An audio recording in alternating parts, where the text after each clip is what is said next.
इन दिनों काशीपुर में देवभूमि पर्वतीय महासभा को लेकर के काफ़ी चर्चाएं हैं। विवादों के बीच पिछले लंबे समय से दो पक्षों के बीच जो विवाद चल रहा है उसको लेकर के दोनों पक्षों की ओर से अपने दावे और प्रतिदावे किए जा रहे हैं। हाल ही में महासभा के चुनावों की घोषणा 12 मार्च के लिए की गई थी, लेकिन दूसरे पक्ष की आपत्ति के चलते निबंधक के द्वारा उस पर फिलहाल रोक लगा दी गई है। कल हमने बात की थी देवभूमि पर्वतीय महासभा के अध्यक्ष रहे सुरेंद्र सिंह जीना जी से। आज हम बात करते हैं दूसरे पक्ष की ओर से आरसी पांडे जी से। पांडे जी, ये जो विवाद चल रहा है देवभूमि पर्वतीय महासभा का, ये इसके पीछे आखिर में कारण क्या है? कौन सी वो चीजें हैं जिसकी वजह से ये मतभेद की स्थिति उत्पन्न हुई? देवभूमि पर्वतीय महासभा का जो चुनाव हुआ था वो 2019 में अगस्त माह में हुआ था। हमारे पूर्व अध्यक्ष बीडी खंडवाल ने 27/7/2019 में एक विज्ञप्ति जारी करी। उन्होंने उमेश जोशी को और कैलाश बिष्ट को चुनाव अधिकारी नियुक्त करके ये कहा कि आप 18/8/19 को देवभूमि पर्वतीय महासभा का चुनाव कराएं। दोनों चुनाव अधिकारियों ने प्रॉपर तरीके से इसका चुनाव कराया और 18/8/19 को हमारी कार्यकारिणी निर्विरोध चुनी गई। निर्विरोध चुनने के बाद हमारा एक समारोह जो है दुर्राज गार्डन में, जिसमें पर्वतीय समाज के 400 से 500 लोग थे और शपथ ग्रहण समारोह में हमारे मुख्य अतिथि थे माननीय श्री कैलाश चंद गहतोड़ी जी, तत्कालीन विधायक जो वर्तमान में कैबिनेट मंत्री हैं, और हमारे पर्वतीय समाज के संरक्षक माननीय श्री केसी सिंह बाबा जी, और हमारे समाज के प्रतिष्ठित डॉक्टर यशपाल रावत जी, और अन्य उषा चौधरी भी थी, अन्य समाज के लोग भी थे। काफी लोग उसमें उपस्थित थे। बीडी खंडवाल जी भी थे, चंद्रभूषण डोभाल जी उसका संचालन कर रहे थे और लगभग 400-500 आदमी उल्लास गार्डन में सब पूरा भरा हुआ था। और भव्य समारोह में जो है उसका शपथ ग्रहण समारोह 18/8/2019 को हुआ। 18/8 को जो चुनाव हुआ तो उसके बाद जो चुनाव सफलतापूर्वक हुआ उसमें 4 पदाधिकारी चुने गए थे। अध्यक्ष पद पर श्री सुरेंद्र सिंह जीना, उपाध्यक्ष पद पर श्री प्रदीप जोशी, सचिव पद पर श्री रमेश चंद लोहनी, कोषाध्यक्ष पद पर श्री राजेंद्र प्रसाद कोटनाला। हमने कहा ये चारों के और 7 उसके कार्य समिति के सदस्य बने। तो पूरी समिति की सूची बना करके एक सूची जो है तैयार की गई। ये जो सूची जो वास्तविक चुनाव हुआ है, इसकी जो सूची बनाई गई 11 जो लिस्ट, उसमें तीनों इनके सदस्य थे कोटनाला, खंडवाल, ये क्या कहते हैं आपके जीना जी, प्रदीप जोशी और आपके रमेश चंद लोहनी के, ये चारों हमारे चुने हुए पदाधिकारी थे। वहां पर चले गए और उसमें से श्री क्या कहते हैं आपके हमारे जो अध्यक्ष जीना जी, सुरेश जीना जी, और क्या कहते हैं महासचिव रमेश चंद लोहनी जी, उन्होंने प्रस्तुति पत्र चुनाव अधिकारी को जारी किए, दोनों चुनाव अधिकारियों को, कि आपने बड़ा अच्छा चुनाव आपने मैनेज कराया और पर्वतीय समाज निष्पक्ष चुनाव हुआ है और जो चुनाव हुआ उसके लिए आपको प्रस्तुति पत्र दिया। 2 वर्ष का इसका कार्यकाल था जो प्रमाण पत्र जारी किए गए चुनाव अधिकारी द्वारा 18/8/19 से 18/8/21 तक 2 वर्ष का कार्यकाल था। तो ये वास्तविक चुनाव ये हुआ था वास्तविक। इसकी सूचना इसके लिए ये जो अखबार है आपको दिखा रहा हूं, इसमें सब माननीय हमारे कैलाश चंद गहतोड़ी जो मुख्य अतिथि थे, ये डॉक्टर रावत जी का फोटो है, और क्या माननीय केसी सिंह बाबा जी का फोटो जो हमारे संरक्षक रहे हैं। कैलाश चंद गहतोड़ी से बहुत पद कैबिनेट मंत्री पद पर है। अब जो हमने लिस्ट बनाई, वास्तविक लिस्ट बनाई, इसमें प्रदीप जोशी के भी साइन थे कि वास्तविक लिस्ट जो चुनाव अधिकार वहां भेजी जाए निबंधक कार्यालय को, रजिस्ट्रार को, ताकि इसकी जो है हमारी एक रजिस्ट्रेशन की जो कार्रवाई रुकी है वो हो जाए। अब इसके विपरीत क्या हुआ, जो लिस्ट बनी इसको जो वास्तविक लिस्ट बनी उसको जीना जी ने गायब करके एक 18/8/19 के चुनाव को छुपा करके 5/3/19 की एक फर्जी लिस्ट बना दी है, तैयार कर दी। बोला ये 18/8 को चुनाव हुआ नहीं, निबंधक को ये सूचित कर दिया कि 5/3 को चुनाव हुआ था, मैं तो 5/3 को बन गया था क्या कहते हैं अध्यक्ष। तो अब हमने कहा भाई अगर तुम 5/3 को बन गए तो बीडी खंडवाल ने 27/7/19 में कैसे विज्ञप्ति जारी कर देगी कैलाश गहतोड़ी और उमेश चंद जोशी जी जो है चुनाव अधिकारी है, तो उनके पास कोई जवाब नहीं था। हमने निबंधक कार्य से कभी हमने वास्तविक लिस्ट साइन कर दी, जो प्रदीप जोशी के साइन हुआ आपके पास है, उन्होंने कहा हमारे पास नहीं आई। हमारे पास तो 5/3 वाले फर्जी लिस्ट ये आई है लिस्ट।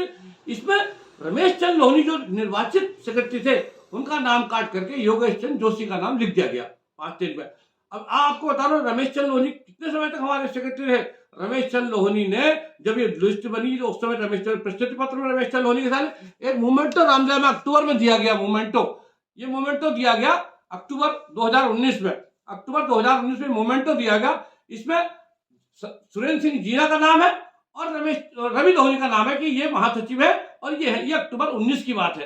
अक्टूबर 19 में जो है ये इनके दोहराते। तो योगेश जोशी कहां से आ गए, आपने फर्जी लिस्ट क्यों भेजी? यही तो हमने निबंधक कार्यालय में हमने कहा भाई ये हमारे वास्तविक चुनाव है, वास्तविक चुनाव में आप निबंधक कार्यालय को तो गुमराह कर रहे हैं, परंतु आप गहतौड़ी जी को भी उनको कर रहे हैं, गुमराह कर रहे हैं, बाबा साहब को भी गुमराह कर रहे हैं, डॉक्टर यशपाल रावत को गुमराह कर रहे हैं, समाज के समस्त आदमियों को 4 से 5 आदमियों समाज उपस्थित था उनको गुमराह कर रहे हैं और आप फर्जी लिस्ट बना करके आपने वहां भेज दिए। इसका क्या तात्पर्य है? तो इनके पास कोई जवाब नहीं है। अब हमने योगेश जोशी कहां से आ गए आपका सेक्रेटरी भाई? रवि लोहनी निर्वाचित है, उन्होंने 6 महीने 7 महीने 1 साल बाद जब भी दिया इस्तीफा तो तब की बात अलग थी, लेकिन तो लिस्ट जानी चाहिए थी, वास्तविक लिस्ट जानी चाहिए। हमने यही चीज निबंधक कार्यालय को ही कि हमारा वास्तविक चुनाव 18/8 को हमने लिस्ट भेजी है, इसमें हमारा नाम कर इन्होंने प्रदीप जोशी का नाम काट करके उसमें जो है साइन कर दिया किसी फर्जी आदमी किशोर रावत के रख दिया एक जगह पे जो कहीं है नहीं कमेटी में। अब ये 5 टीम की कार्यकारिणी में क्या करा था, 2 मृतक आदमी स्वर्गीय श्री नंदा वल्लभ लकचौरा जी और अतुल लोहनी जी, नंदा वल्लभ लकचौरा को मोहनचंद बिष्ट का जो है वो बना दिया, मोहन सिंह बिष्ट का प्रस्तावक, और आपका जो है ये अतुल लोहनी को बना दिया जीवन सिंह दागी का प्रस्तावक बनाया। ये भी जो जीना जी 2 आदमियों को स्वर्ग से उतार के लिया है और इन्होंने प्रस्ताव बना के ये लिस्ट वहां भेजा। अब हमने कहा ये लिस्ट कैसे भाई, ये तो आपने आपराधिक काम कर दिया, 2 मरे हुए व्यक्तियों को उनको लिस्ट आपने वो बना दिया प्रस्ताव बना के और उनका नाम वहां भेज दिया निबंधक रजिस्ट्रार कार्यालय में। रजिस्ट्रार कार्यालय भी चौंका भाई ऐसे कर भाई, ये तो एक तो आपने फर्जी काम करा, योगेश जोशी का नाम डाला, जो वास्तविक सेक्रेटरी उसका नाम डाल के उसको डाला, और दूसरा आपने 2 मृत व्यक्तियों के नाम जो है उसमें जो है प्रस्ताव में डाल दिए। हमने यही कहा कि भाई आप ऐसा गड़बड़ क्यों कर रहे हैं, तो इसके बाद इनके पास कोई जवाब नहीं था। अरे भाई जो आपके पास 18/8/19 को जो चुनाव हुआ 2 वार्षिक का, उसके प्रमाण पत्र चुनाव अधिकारी द्वारा जीना जी को भी दिया गया, आपके उपायुक्त प्रदीप जोशी को भी दिया गया, रमेश लोहनी को भी दिया गया और कटनाला का भी दिया गया। उसे क्यों झुठला रहे हैं आप? आपने क्यों फर्जी एक दस्तावेज तैयार करके अब आया आपका ये 2 साल का कार्यकाल 21 है। अब प्रदीप जोशी ने ये कहा रजिस्ट्रार से कि मैं तो 2 साल के लिए उपाध्यक्ष बना 18/8/19 से 18/8/21 तक। जैसे 18/8/21 की तारीख बीती, प्रदीप जोशी ने कहा हमारा कार्यकाल खत्म, मुझे 2 साल का प्रमाण पत्र मिला था, अब मैं निवर्तमान हो जाऊं। तो प्रदीप जोशी ने यही कहा था सभी लोग निवर्तमान हो गए 18/8/21 को, इनका चुनाव करा दो। चुनाव वैधानिक रूप से करा जैसा होता है, चुनाव अधिकारी नियुक्त किया जाए। कह रहा नहीं, जीना जी ने नहीं कहा। जीना जी 3-4 बार वैसे मीटिंग करके फर्जी करके कि मैं अध्यक्ष बन गया, मैं अध्यक्ष। इनने 24/3 को 21 को एक मीटिंग रुद्रदास काट ने फिर बुलाई, उन्होंने 75 सदस्य उपस्थित में कह रहा हूँ उसमें थे 24 तक। उन्होंने कहा था एक वो जो है प्रस्ताव कर दिया जाए कि साहब वो जीना जी को फिर से अध्यक्ष बना दिया जाए। हमने अब 24/3/2021 को जीना जी मीटिंग कर रहे हैं कि इनका पुरानी कार्यकारिणी बना दी जाए, लेकिन उसके वहां पर भी ये फर्जी काम कर बैठे कि 4/3 को एक पूरा एक कार्यकारिणी बना दी इन्होंने, 4/3 को ये कार्यकारिणी बना दी। बोले इसमें जो है जिसमें प्रदीप जोशी उपस्थित नहीं है, प्रदीप जोशी का नाम भी लिख दिया कि 21 से लेकर 23 तक प्रदीप जोशी उपाध्यक्ष हो गए। प्रदीप जोशी उस मीटिंग में उपस्थित थे ही नहीं, ये बाकी कई लोग हैं उसमें उपस्थित नहीं थे 4/3 वाली मीटिंग में भी। अब ये था दोनों जो चुनाव की वैधानिकता को जो सूची वहां गई है रजिस्ट्रार ऑफिस में, दोनों फर्जी हैं, दोनों में इन्होंने सारे समाज को बदनाम कर दिया और मरे हुए आदमियों को आप जिंदा करें, पूरे समाज को कलंकित करने का काम कर दिया आपने। अरे भाई जो वास्तविक चुनाव हुआ उस वास्तविक चुनाव की सूचना भेजिए। हम हमारा कहना ये जो वास्तविक चुनाव है उसको आप भेजिए वहां पर। अब वो जो वहां पर होगा वहां पर इंफॉर्मेट जो भी लगेगा जैसा भी लगेगा सबका सम्मान होगा। समाज के बड़ा प्रतिष्ठित व्यक्ति वहां पर आए थे, आप तो गहतौड़ी जी का भी अपमान कर रहे हैं, बाबा साहब का अपमान कर रहे हैं, डॉक्टर रावत का अपमान कर रहे हैं, और जितने वहां पर लोग आए 400-500 आदमी उनका अपमान कर रहे हैं। उस लिस्ट को फाड़ के गायब कर दिया आपने और एक फर्जी लिस्ट 4-5-3 की बना दी और दूसरी फर्जी लिस्ट आपने 4/3/2021 की बना दी। बोलता साहब मैंने 4/3/21 को एक चुनाव कराया था, इसमें 158 सदस्य उपस्थित थे। 24/3/21 को तो करें 75 आदमी उपस्थित थे, 75 आदमी उपस्थित थे, उसने कार्यकाल बढ़ाया। 24/3 को 75 आदमी ने कार्यकाल बढ़ाया है, तो ये 4/3/21 को आपने चुनाव कराने की फर्जी लिस्ट बनाने की जरूरत क्यों थी? आपने क्यों बनाई? हम यही इनसे पूछ रहे हैं, ये फर्जी लिस्ट क्यों बनाई? और प्रदीप जोशी तो 4/3/21 की बैठक में उपस्थित ही नहीं थे, इनका नाम क्यों लिखा? ये हमने रजिस्ट्रार ऑफिस से कहा, तो रजिस्ट्रार ऑफिस ने कहा भाई ये तो वास्तविक चुनाव करा के लाए, वास्तविक चुनाव जो आदमी आए ये हमें दिखाइए आप। ये आज तक इनके जो है, अब रजिस्ट्रार ऑफिस ने इनसे जो है सारे डॉक्यूमेंट मांगे कि साहब आप जो है पूरे डॉक्यूमेंट यहाँ दिखा लाइए, और हम जो है आपको धारा 16 के अंदर इनको नोटिस दिया गया कि आप जो है सारे डॉक्यूमेंट यहाँ पर लाइए। ये रजिस्ट्रार ऑफिस में इनको नोटिस दिया और हमें भी दिया सबको कि सब धारा 22 का नोटिस दिया इधर कि आप सारे डॉक्यूमेंट हमारे यहाँ जमा करिए। और 16/3/22 की तिथि निर्दिष्ट कर दी। 16/3 कई नोटिस देने के बाद 16/3/22 की तिथि लास्ट दिन से करी। 16/3/22 तक आप रजिस्ट्रार, रसीद बुकें, सारी चीजें यहाँ जमा करिए ताकि आपका जो है पूरा उसका वेरिफिकेशन करके ऑडिट करके आपका रजिस्ट्रेशन की कार्रवाई की जा सके। लेकिन ये नहीं गए, ना इन्होंने जमा करे। बात ये होकर के बात जब काफी समय देगा नहीं दिया गया तो 22/3/2022 को रजिस्ट्रार ऑफिस ने, डिप्टी रजिस्ट्रार महोदय ने पूरा मामला उठाकर अपने लेटर 502 22/3/2022 द्वारा विहित अधिकारी और उप जिलाधिकारी काशीपुर को भेज देगा रजिस्ट्रेशन एक्ट की धारा 25 के अंतर्गत आप कार्रवाई करने हेतु, विवाद का निस्तारण करने हेतु और आप वैध कार्यकारी को चुनाव करने हेतु। अब ये हम ये कहते हैं कि आपने रास्ता वो वाद जो हुआ है निबंधक महोदय से आया, उप जिलाधिकारी कहाँ थे, उन्होंने जो है क्या कहते हैं आपका एसडीएम साहब ने वाद संख्या 1/2022 रजिस्टर कर लिया और दोनों पक्ष, एक पक्ष में बनाए प्रदीप जोशी और आरसी पांडे वगैरह और दूसरे पक्ष में बनाए सुरेंद्र सिंह ने। दोनों पक्षों को नोटिस जारी किया कि आप 18/7/2022 तक अपना अपना पक्ष रखे। हमने पहली तारीख में ही 18/7/22 को अपना पक्ष रख दिया और इनको डेट लेते लेते लेते 15 डेट इन्होंने कर दी। 15 डेट तक इन्होंने कोई जवाब नहीं दिया। एक जवाब दिया था बीच में इन्होंने 10-24/9 में कि रजिस्ट्रार को पावर नहीं है कि साहब ये तो ये आपको वो बना दे, लिख लेगा, इसको देहरादून जाएगा मामला, इनका जुरिडिक्शन नहीं है।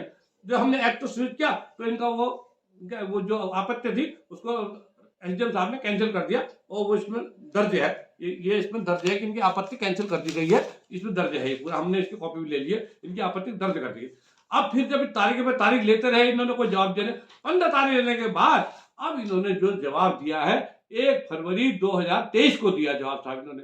इनको 1 फरवरी 2023 को इनका जवाब हमारे पास आया और हमने रिजल्ट दिया कि इन्होंने कहा कि अब हम जवाब दे रहे हैं। हमने कहा ठीक है, कॉपी हमें दे तो दो। अब दे तो दे, एक तो अभी जो जवाब दे रहे हैं उसके बिंदु 9 पे ये कह रहे हैं कि अरे मैं ही थोड़ी बनाऊं, 2017 में बीडी कंडवाल भी तो 18 में सदस्य बंद कमरे में 18 सदस्यों में अध्यक्ष बन गए थे। हमने कहा गलत, बीडी कंडवाल ने चुनाव प्रक्रिया का पालन करा है। 2015 में मनोज जोशी चुनाव अधिकारी थे, उन्होंने चुनाव कराया। 2017 में चंद्रभूषण डोभाल चुनाव अधिकारी थे, उन्होंने चुनाव कराया। तब ये आप ये झूठा शपथ पत्र मत दीजिए। बीडी कंडवाल ने प्रॉपर तरीके से, सदस्य कितने रहे क्या रहे, लेकिन उन्होंने प्रॉपर तरीके से चुनाव कराया। बोलिए जीना जी ने बीच में 5 बार इस्तीफा दिया, 5 बार दोबारा अध्यक्ष बन गए, बोले मैं बन गया, फिर मुझे सुन लिया, फिर मुझे सुन लिया। अब ये करते हुए अब ये समाज को जब ये परेशानी हो रही कि भाई आपने 2-2 फर्जी लिस्टें भेज दी और मरे हुए आदमी को आप जिंदा कर दे रहे हैं, ये कहती। और जो वास्तविक चुनाव करके जो हमारे प्रतिष्ठित आदमी जनप्रतिनिधि हैं उनको भी आप गुमराह कर रहे हैं, पूरे समाज को गुमराह कर रहे हैं, समाज को कलंकित करने का काम कर रहे हैं कि आप अपने जो वास्तविक चुनाव हुआ 18/8/21 की वो सूची न भेज करके आपने फर्जी 5-3 जो है 19 की लिस्ट वहां भेज दी, जिसका कोई वैधानिकता नहीं है, कहीं पर भी वो टिकते नहीं है वो लिस्ट कहीं पर भी, और उसमें प्रदीप जोशी का हस्ताक्षर नहीं है।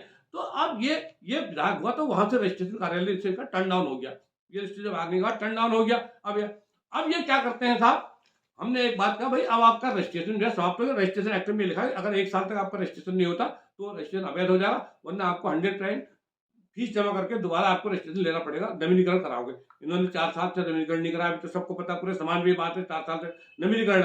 लेकिन जो चंदा ले रहे हैं उसमें जो आपकी रसीद लगा रहे हैं, रसीद जो लगा रहे हैं ये लगा रहे हैं चंडीगढ़ में देव प्रति महासभा रजिस्टर्ड करके लिख रहे हैं। ये साहब देखिए, देवी प्रति महासभा रजिस्टर्ड चंदा ले रहे हैं और ये किसी काम के लिए ले रहे हैं मगर चंदा रजिस्टर्ड लिख कर ले रहे हैं, समाज को गुमराह कर रहे हैं। जब इनको अधिकार ही नहीं है रजिस्टर्ड, देव प्रति रजिस्टर्ड नहीं 4 साल से, आप कैसे लिख रहे हो? अगर किसी व्यक्ति ने या किसी कंपनी ने ये रजिस्ट्रेशन की रसीद आपने रजिस्टर्ड लिख करके वहां दिया, टैक्स में छूट लेने में लगा दी, तो उस पर क्या स्थिति, हमारा प्रति समाज बदनाम होगा नहीं होगा उसमें?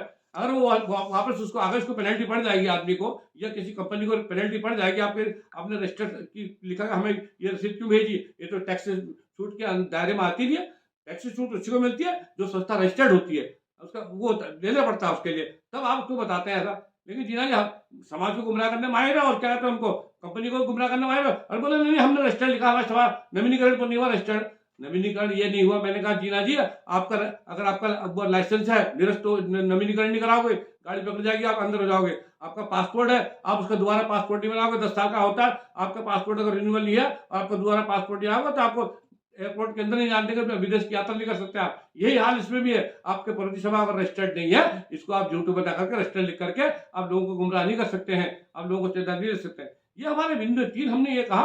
अब हमने उप जिलाधिकारी महोदय से ये निवेदन किया, इनके सारे ये देवभूमि पर्वतीय महासभा, क्योंकि इस शहर में कम से कम 30 से 35 हजार पर्वतीय मूल के लोगों की संख्या है। ऐसी स्थिति में क्या इस विवाद का समाधान आखिर कैसे हो सकता है? देखिए 18/8/19 की जो सबसे पहली वैधानिक कार्यवाही है, वैधानिक जो कार्यकारिणी चुनी गई है, उसकी सूचना डिप्टी रजिस्ट्रार ऑफिस जांची, उसमें हमारे सेक्रेटरी चुने गए हैं रमेश चंद लोहनी। उनका नाम वहां पर जाए और उनके चारों के जो प्रदीप जोशी के और जीना जी के और क्या कहते हैं रमेश लोहनी के और कोटाला के साइन है वो लिस्ट वहां जाए। रवि लोहनी उनके साइन वहां जाए, कहीं रवि लोहनी कभी रमेश चंद लोहनी लिखते हो, और वो जाए। और जो ये दो फर्जी कार्यकारिणी बनाई जिसमें हम इस पे आपराधिक मुकदमा भी इनके खिलाफ कर सकते हैं, क्योंकि इसमें 2 मृत व्यक्तियों के नाम लिखे इन्होंने 5-3 वाली मीटिंग में। वो तो हमारे पास प्रमाण पत्र भी है, उनके मृत्यु प्रमाण पत्र आ गए हमारे पास, दोनों के, लचौड़ा जी का भी और अतुल लोहनी का भी। और 4-3 की जो फर्जी कार्यकारिणी बनाई है, इसको निरस्त करके ये समाज से पूरी माफी मांगे। जो संभ्रांत व्यक्ति 18/8 के शपथ समारोह उपस्थित है उनसे माफी मांगे, समाज से माफी मांगे, पूरी बैठक के सामने माफी मांगे। ये मैंने गलत लिस्ट भेजी है, और जो नवीन फ्रेश लिस्ट वहां पर जाए उसको जो है उप जिलाधिकारी महोदय के समक्ष प्रस्तुत करें और रजिस्ट्रार उप निबंधक महोदय के समक्ष प्रस्तुत करें, तो इस समस्या का हल होता। वरना हमारा भी यही है कि जांच जो हमने बिंदु उठाए हैं, जो फर्जी कार्य के बारे में हमने बिंदु उठाए हैं जिलाधिकारी उप जिलाधिकारी महोदय के समय, उनका उप जिलाधिकारी संज्ञान करें, जांच करें, उनमें जो भी दोषी हो उसको दंडित करें। जो जिसने अपराध किया, जिसने 420 करी है उसको दंडित करें, अगर हमने किया तो हमें दंडित करें, ये दंडित किया तो इन्हें दंडित करें। उसके बाद वास्तविकता से समाज को वास्तविकता का पता लगना चाहिए। हम ये करें, समाज को वास्तविकता पता लगेगा जब जिलाधिकारी महोदय का उप जिलाधिकारी महोदय का जजमेंट आएगा। यही हमारा कहना है, वास्तविक तथ्य पर जजमेंट दीजिए, वास्तविक समाज को जानने का अधिकार है।